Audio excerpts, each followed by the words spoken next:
Un saludo a todos los colegas que se encuentran participando con nosotros en esta jornada virtual de seguridad y protección radiológica en radiología intervencionista.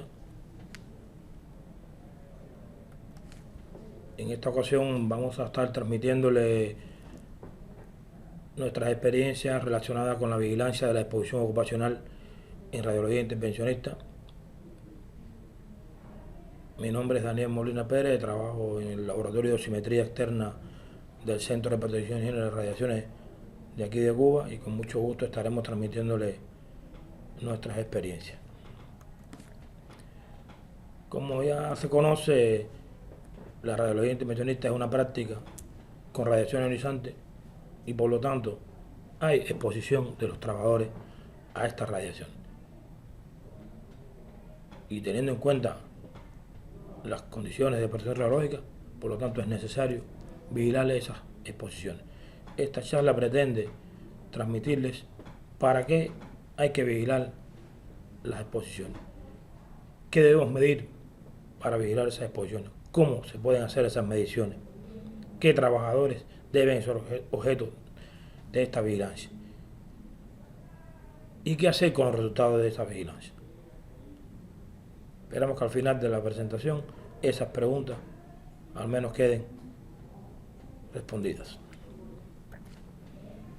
El primer elemento sería introducir qué se entiende por vigilancia. La vigilancia, partimos diciendo que es un elemento del programa de protección radiológica que luego verán de conjunto más adelante en las presentaciones de nuestros colegas.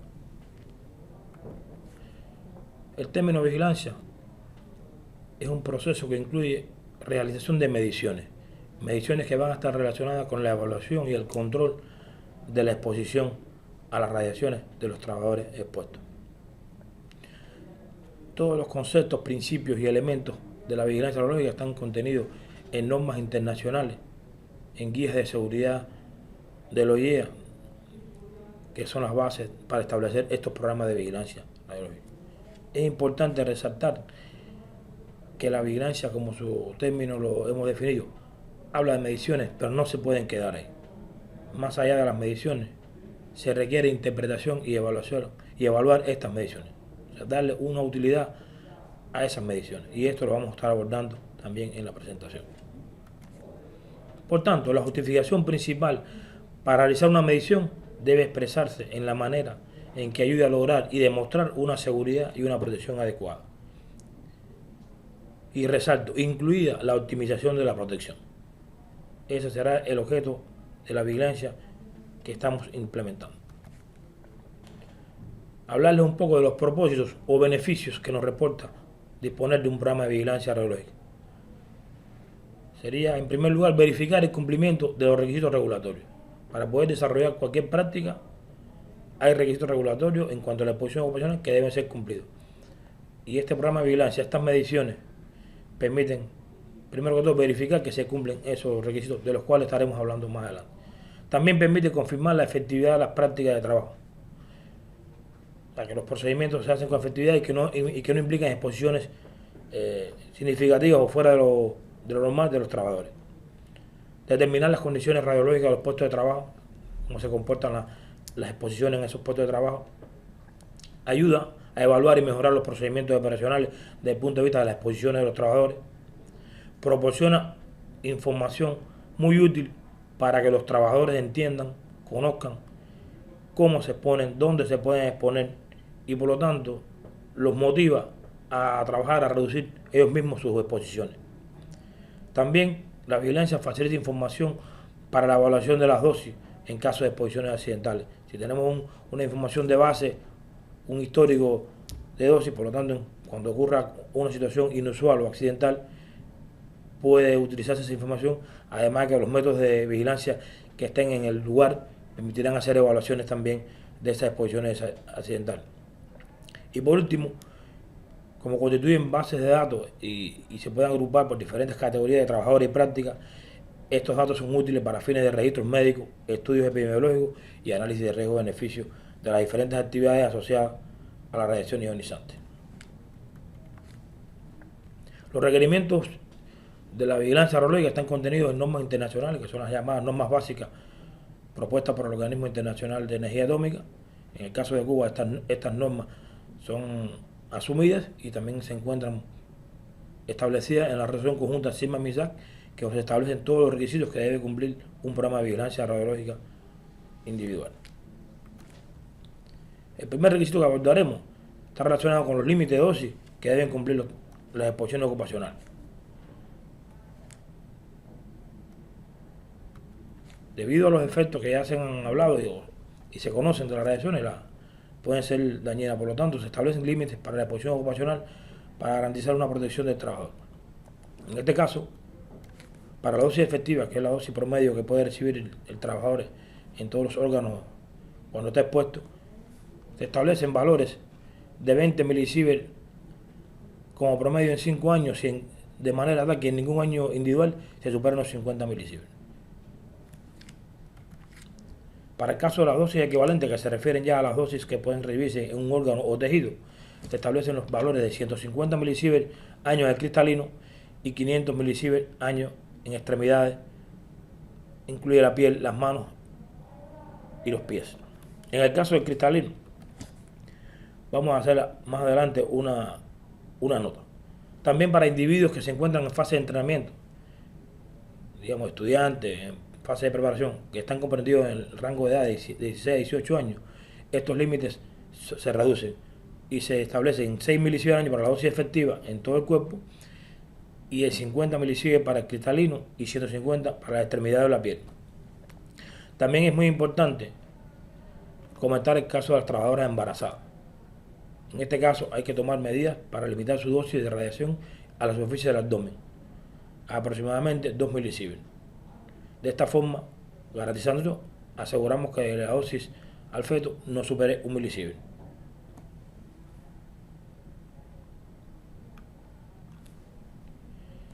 En el caso del cristalino, como les comentaba, los estudios que se han realizado en los últimos años demostraron que es un órgano más radiosensible de lo que se esperaba y por lo tanto más sujeto a efectos. Hubo un estudio muy importante a nivel europeo que arrojó resultados significativos y conllevó a que la ICRP, la Organización Internacional de Protección Radiológica, recomendara cambiar el umbral de dosis para formación de catarata y ponerlo en 0,5 Gray. A partir de ahí, también esta organización recomendó un nuevo límite para el cristalino de 20 milisievert al año como promedio en 5 años y un máximo anual de 50 milisievert. Lo hace igual al del cuerpo entero. Esto, desde luego, tiene implicaciones en los programas de vigilancia y también en las técnicas de monitoreo de vigilancia. Este nuevo límite ya está contenido en las normas básicas de seguridad recomendadas por el Organismo Internacional de Energía Atómica. ¿Qué podemos plantearnos a la hora de implementar un programa de vigilancia? Que la vigilancia debe ser realizada por un servicio que esté autorizado o aprobado por una autorreguladora. Esto, claro, que está sobre la base de cumplir determinados requisitos técnicos y de funcionamiento que se establecen en las normativas nacionales. Este servicio debe ser capaz de proporcionar dosímetros que midan las magnitudes apropiadas para cada uno de las mediciones que se realizan, sea cuerpo entero, sea un órgano o un tejido. Que este servicio o este programa de vigilancia sea responsable y pueda proporcionar datos con la exactitud y la confiabilidad requerida, sobre la base de cumplir requisitos de gestión y de calidad determinados. Y que además pueda evaluar los dosímetros dentro de un tiempo razonable en función de las capacidades y cantidades de usuarios que pueda controlar. ¿Qué magnitudes deben ser medidas? Como se vio, los límites de dosis están dados en dosis efectivas y dosis equivalentes, que son magnitudes de protección radiológica, pero no son magnitudes medibles. Por lo tanto, se establecen magnitudes operacionales, que son magnitudes que sí pueden ser medidas mediante el uso de un dosímetro personal. Como definición de esta magnitud, que para ustedes solamente como cultura es una dosis equivalente en tejido blando debajo de un punto específico en el cuerpo a una profundidad determinada. Es una definición que se hace sobre condiciones de referencia, sobre determinados simuladores y con determinados arreglos de irradiación además. Pero está determinado por todas las investigaciones y simulaciones realizadas que si un dosímetro mide bien la dosis sobre ese tipo de simulador y en esas condiciones, pues también estimará la dosis en la parte del cuerpo humano en que esté ubicado. Se utilizan como las profundidades 10 milímetros para la dosis en cuerpo entero, 0,07 milímetros para la piel y 0,3 milímetros para el cristalino, siendo las magnitudes por tanto HP10, HP007 y HP3. Como les comentaba, vamos a ver cómo se pueden medir estas magnitudes. Lo primero para poder medir estas magnitudes es que los dosímetros sean calibrados en condiciones simplificadas, condiciones de pruebas tipo. Como les explicaba, estas condiciones parten de irradiar los dosímetros con determinadas energías de radiación, con determinados y ubicados sobre un simulador o maniquí, como se le quiere llamar. Existen simuladores para cada magnitud determinada. En el caso de la dosis en cuerpo entero HP10, el simulador de tronco. Acá lo pueden ver, muchos los conocen, los que trabajan en dosimetría o calibración. El simulador maniquí de brazo o extremidad y el simulador de dedo. Y recientemente fue producido el simulador de cabeza para la dosis en cristalino, que es este cilindro que ven acá, relleno de agua de 20 centímetros de diámetro por 20 centímetros de alto. Un simulador que fue recientemente recomendado para las calibraciones de esta magnitud HP3, o sea en cristalino, y hacer más confiable y exacta la medida. Como les comentamos, si un dosímetro mide la magnitud HPD sobre cualquiera de esas magnitudes, pues admite que también mide la dosis, esa magnitud, en el cuerpo bloque en el que esté ubicado. Tenemos que definir el periodo de monitoreo con respecto a la evaluación de la dosis ocupacional. Evidentemente, para definir el periodo de monitoreo tendremos que tener en cuenta varios elementos, entre ellos qué tipo de trabajo se realiza, si hay más riesgo o menos riesgo, la probabilidad de las exposiciones asociadas al trabajo. También tendremos que tener en cuenta, lógicamente, las características de los dosímetros en cuanto a límites de detección, valores umbrales de detección que pueden medir. Por lo tanto, a partir de esos elementos se establece el periodo de monitoreo.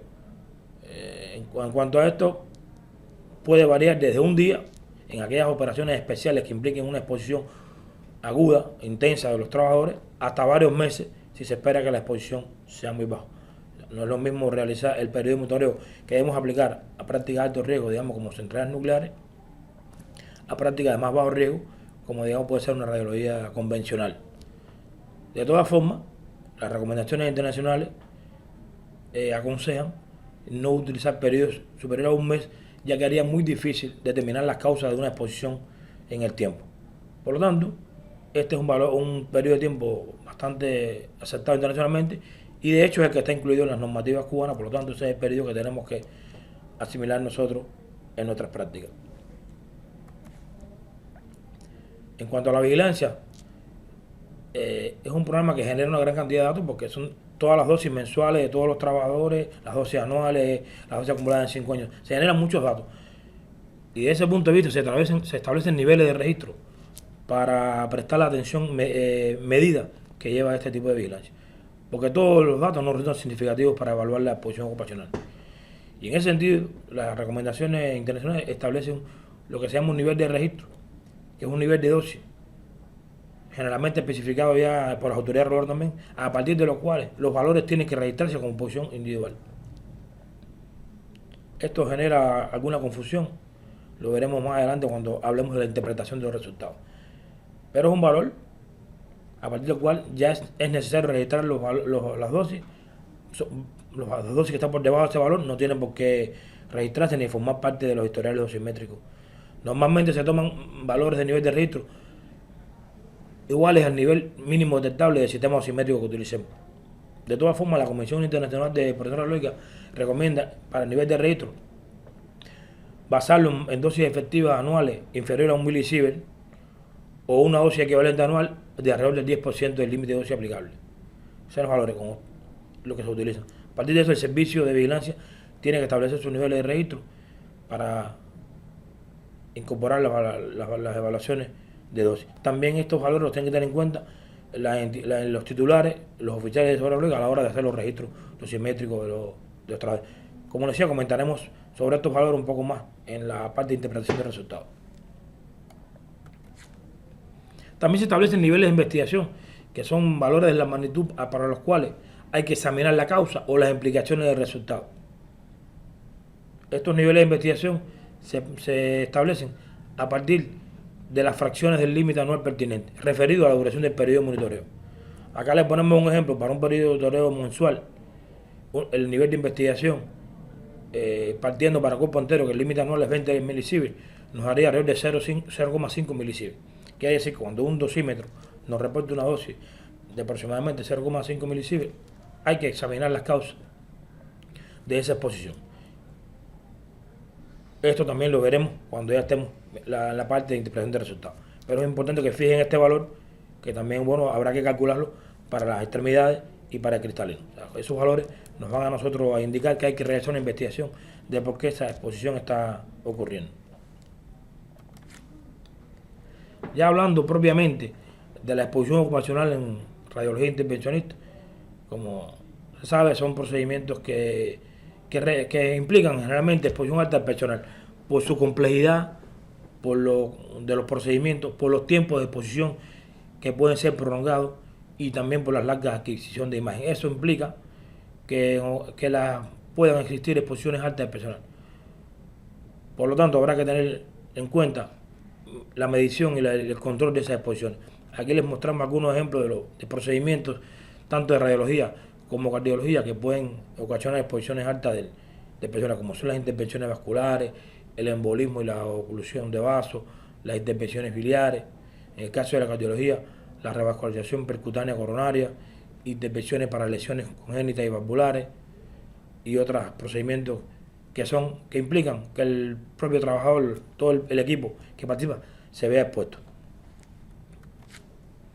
En esta gráfica se muestra un esquema de todas las posibles exposiciones a que puede estar sujeto un trabajador durante un procedimiento intervencionista. Como ven, hay exposiciones desde la cabeza, las manos, hasta los pies. Por lo tanto, hay que usar primero que todo los medios de protección para reducir esas exposiciones, pero luego hay que medir todas esas formas de exposición. Por eso es que en radiología intervencionista los trabajadores, todo el equipo tiene que ser objeto de la vigilancia. En este esquema se pueden ver claramente los valores de dosis a que están expuestos las diferentes partes del cuerpo de los trabajadores. Existen valores ya de referencia que también lo hablaremos un poco en la parte de interpretación. Por lo tanto, ¿qué personal tiene que ser objeto de la vigilancia? En el caso de la radiología intervencionista, prácticamente todo el equipo que participa, de los radiólogos, los radiógrafos, los expertos cualificados que atiendan los equipos de rayos X, el oficial de seguridad lógica en sus funciones de verificación y control, las enfermeras, los facultativos médicos, ejemplo, anestesistas, cardiólogos, cirujanos, y también los trabajadores auxiliares que ocasionalmente puedan entrar a la zona donde se realizan las prácticas. Tienen que ser objeto de vigilancia. En resumen, nuestro programa de vigilancia tiene que abarcar a todo el equipo que participa en los procedimientos de radiología intervencionista. ¿Cómo se realiza esta vigilancia? Pues proporcionando dosímetros para diferentes vías de exposición, que como hablamos, está desde el cuerpo entero, la cabeza, el cristalino, el cuello, las manos, las extremidades, los pies. Por lo tanto, este primero sería proporcionar el dosímetro del cuerpo entero. El dosímetro del cuerpo entero, cuya función es medir la magnitud HPD como estimador de la dosis efectiva y por lo tanto verificar el cumplimiento de los límites de dosis en esta magnitud, vale la pena aclarar dónde se debe colocar el dosímetro en radiología intervencionista. El dosímetro en general, para medir HPD de manera apropiada, debe ser utilizado en el torso, en la parte superior del cuerpo, entre los hombros y la cintura.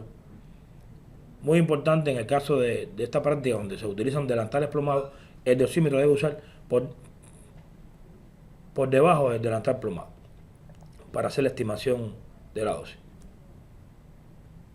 De todas formas, teniendo en cuenta las características y los niveles de exposición de esta práctica, hay una recomendación internacional que es muy práctica, se utiliza mucho, que es la utilización de la doble dosimetría.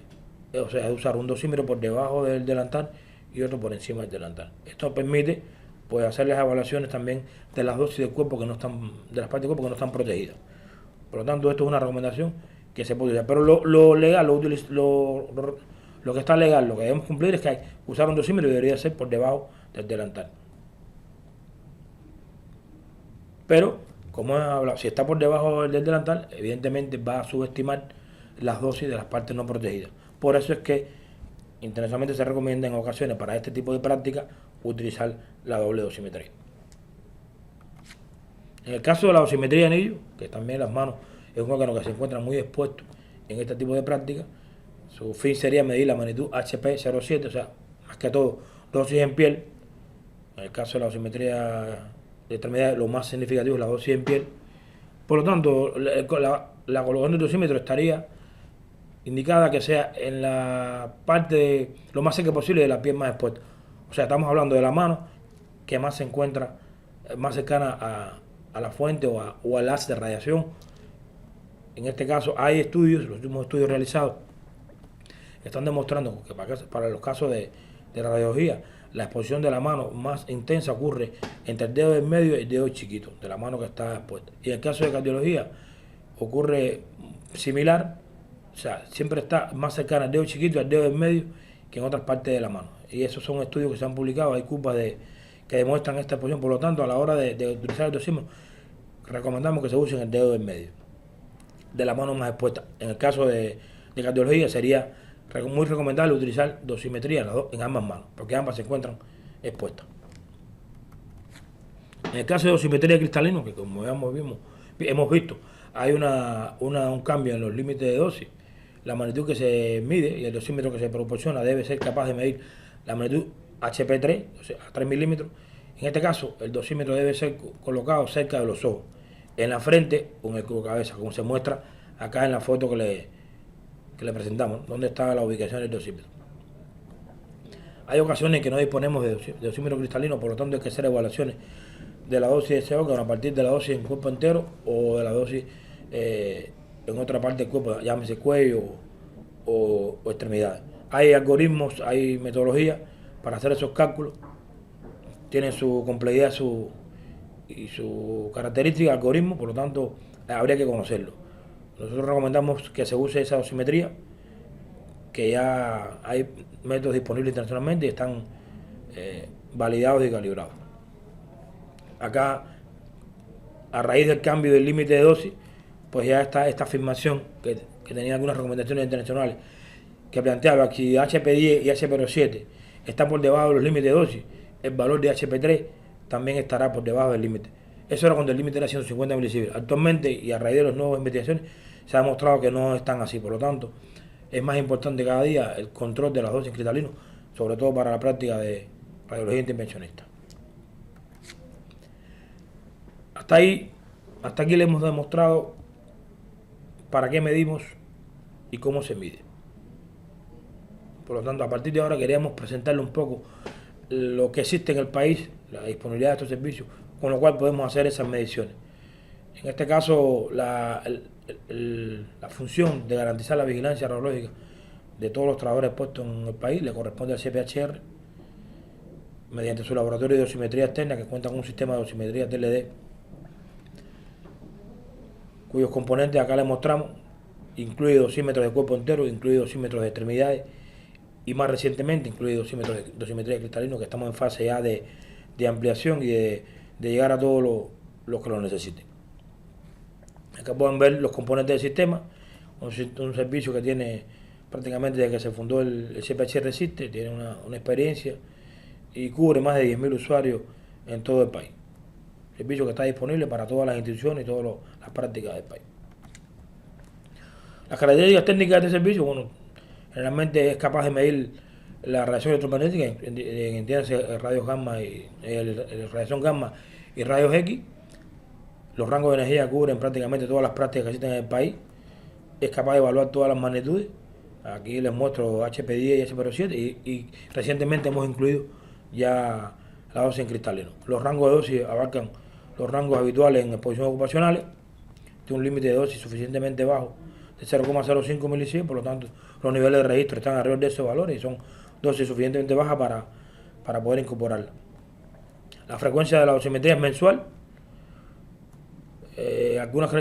como les comentaba, si la dosis es inferior al nivel de registro, que lo hemos establecido un valor de 0,1 milisievert, se registra un valor de dosis cero, pero además se le hace la acotación de que es un valor inferior al nivel de registro. Los niveles de investigación que están establecidos en nuestro país para los servicios de dosimetría están alrededor de 1,5 milisievert para dosis mensuales y también de 6 milisievert, donde ya hay que reportar los valores a la autoridad reguladora correspondiente. Y para HP07, bueno, sería 42 milisievert y 150. Y como hablamos ya anteriormente, para dosis en cristalino, estaremos hablando de 0,5 milisievert. El reporte de dosis generalmente está alrededor de 30 días en manos del usuario a partir de que el dosímetro llega a nuestra instalación. Recientemente hemos implementado la opción de facilitar los reportes a los usuarios de manera electrónica vía correo electrónico. Pero bueno, también los que no tengan esta posibilidad se les envía en formato original impreso. Que es un tema muy importante que hemos hablado en cuanto a la vigilancia. No hacemos nada con medir, con tener un valor. Tenemos que ser capaces de registrar esos resultados y que los registros sean de utilidad. Por lo tanto, los registros que deben ser, la dosis que se registran deben estar directamente vinculadas al trabajador de referencia, al trabajador que usó el dosímetro. Tenemos que garantizar esa vinculación, tanto en los servicios de dosimetría como en los oficiales de historia biológica, que ya son los responsables de llevar los registros de dosis individuales. Los registros que se lleven deben ser consistentes para permitir en cualquier momento futuro la reconstrucción de los resultados de estas evaluaciones, para cualquier investigación que se requiera sobre cualquier situación que pueda haber relacionada con la exposición ocupacional.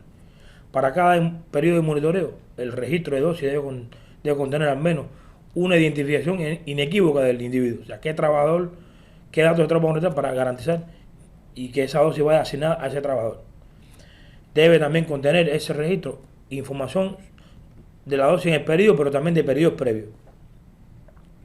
Los resultados de las dosis evaluadas para la exposición externa deben hacer una referencia al método de evaluación y también deben reflejar cada una de las magnitudes que son monitoreadas, HP10, HP07, HP3 y cada una de manera separada, identificada, para poder identificar la exposición de cada una de estas magnitudes en que ha incurrido el trabajador.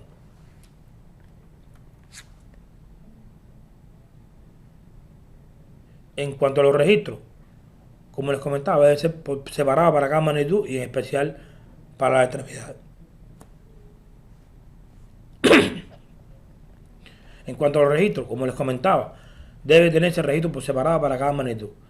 Solo los valores por encima del nivel de registro deben ser registrados.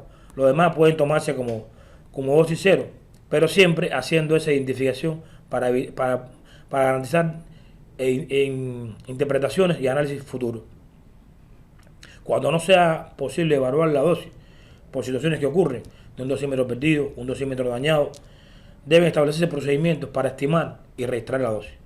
Estos procedimientos los debe establecer el físico médico, el oficial de seguridad biológica o el servicio de dosimetría. Generalmente se utilizan técnicas de utilizar los historiales dosimétricos o también las dosis recibidas por trabajadores que realicen prácticas o procedimientos similares. En el caso que no pueda ser evaluarse la dosis, debe hacerse también una indicación de que fue una dosis estimada, una dosis calculada en el registro de dosis, para también garantizar después las interpretaciones o evaluaciones futuras. Muy importante en cuanto al registro de los resultados, es por requisito, tanto en las normas internacionales como en las normas nacionales, que los registros sobre la exposición ocupacional de cada trabajador deben ser mantenidos durante toda la vida laboral y después de esta, al menos hasta que el trabajador alcance 75 años de edad y por no menos de 30 años después de que termine el trabajo con la radiación ionizante. Resaltar que aunque los servicios de dosimetría y existen registros nacionales de dosis, es responsabilidad de los titulares conservar estos registros, porque a veces eso no se hace y en muchas ocasiones nos piden las dosis de los trabajadores de hace 10 años, 5 años atrás, que con mucho gusto se las facilitamos, pero resaltamos que es responsabilidad de los titulares garantizar que en las instituciones estén registradas las dosis individuales de todos los trabajadores y de toda la vida. Ya vamos a entrar un poco en lo que es la interpretación de todas estas mediciones que hemos realizado, de estos registros que tenemos. ¿Qué podemos hacer? Lo primero, que todas las dosis individuales tiene que estar registrado. Acá les mostramos un formato típico del reporte de dosis que emite el laboratorio de dosimetría, donde pueden apreciar que contiene la dosis en el periodo de uso y la dosis en el año en curso. ¿Por qué? Porque los límites de dosis se establecen en base a límites anuales, aunque podemos hablar de los límites derivados que se hacen con referencia al periodo de monitoreo. Tenemos que ser capaces de interpretar este reporte cuando lo reciban. Aquí está cada trabajador individual qué dosis recibió en ese periodo de monitoreo y la dosis que está acumulando. A partir de ahí tenemos que ser capaces de hacer los análisis, que más adelante hablaremos un poco más sobre este tema. Como comentario, en los últimos estudios que se han realizado internacionales, están arrojando una dosis efectiva para un radiólogo intervencionista de valores entre 2 y 4 milisieverts al año, que es mucho mayor que para otras prácticas, que aunque no supera los límites, pero son valores que hay que tener en cuenta y analizar. ¿Quién tiene que hacer la vigilancia de las dosis ocupacionales? Pues es una responsabilidad del oficial de seguridad aerológica o del físico médico. ¿Cómo puede hacer esta vigilancia? Pues debe revisar regularmente las dosis individuales. ¿Para qué? Para verificar que se cumplen los límites de dosis, o sea, que no son superados.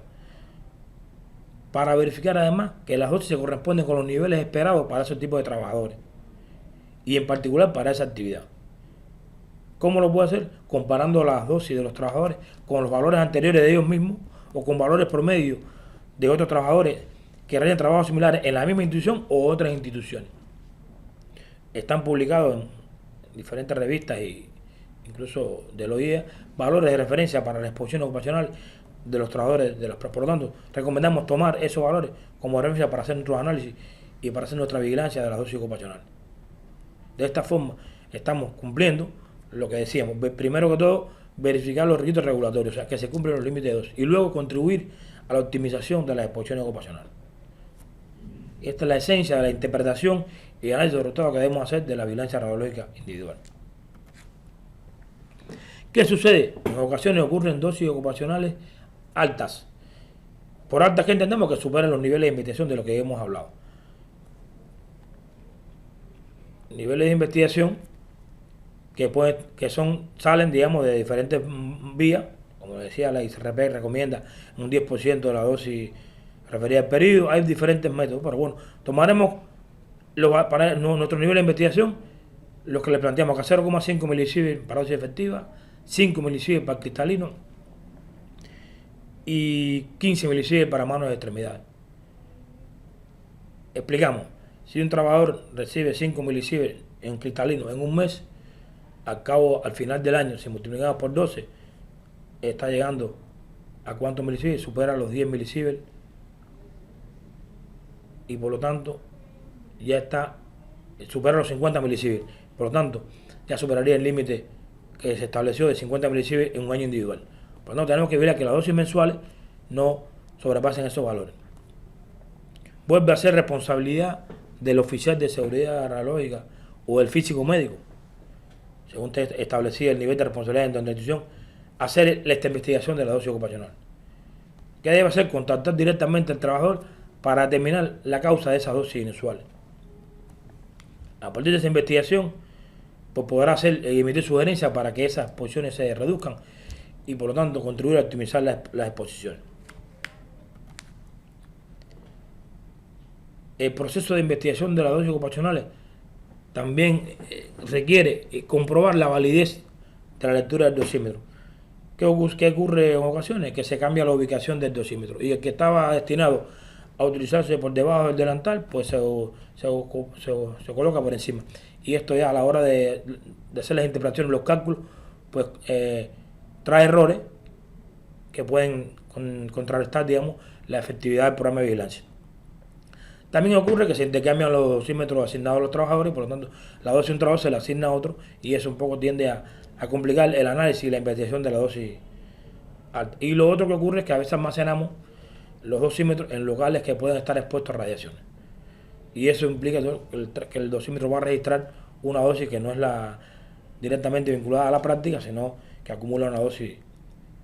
Hay que investigar todas esas situaciones y llegar a una conclusión y a partir de ahí pues podremos aseverar si la dosis fue realmente recibida por el trabajador o hubo un error de este tipo que merece hacer un análisis y un recálculo de la dosis.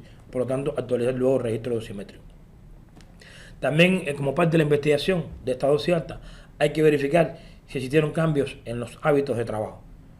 Si hubo un procedimiento nuevo que se incorporó, si hubo un cambio de procedimiento de equipamiento, que puedan implicar el incremento de la dosis del paciente o que los trabajadores, el personal médico asociado tenga que acercarse o exponerse más.